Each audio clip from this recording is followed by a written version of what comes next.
You've probably seen those smooth camera animations, where the camera moves from point A to B, giving your scene that amazing sense of depth. And it might look complicated, but it's really not. Today, I'll show you how to do it in Davinci Resolve in just 5 simple steps. Step 1. Make your media 3D. In the Fusion page, hit Shift Spacebar to bring up the quick search menu and add a 3D object. Step 2. Make your media visible. Hit Shift Spacebar again and add a Merge 3D and a Render 3D. Connect your 3D objects to the merge, then connect the merge to the render and the render to your media out. This will make your composition visible in the Edit page. Step 3. Time to arrange your scene. We can do this by adding space between our objects to create a simple sense of depth. This technique is simple and effective. Step 4.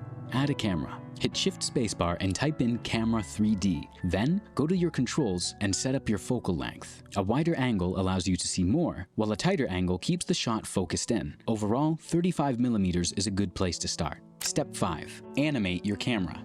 Animate the camera with keyframes and then adjust your splines to create more fluid motion. Now, your animation will look way more cinematic. Also, bonus tip, once you're confident with position and scale, try adding rotation, Z-depth, or even lighting to take things further. I'll put this exact project file in the description for you to download for free, so you can practice and reverse engineer what we've done here. You now know the fundamentals for mastering camera animation.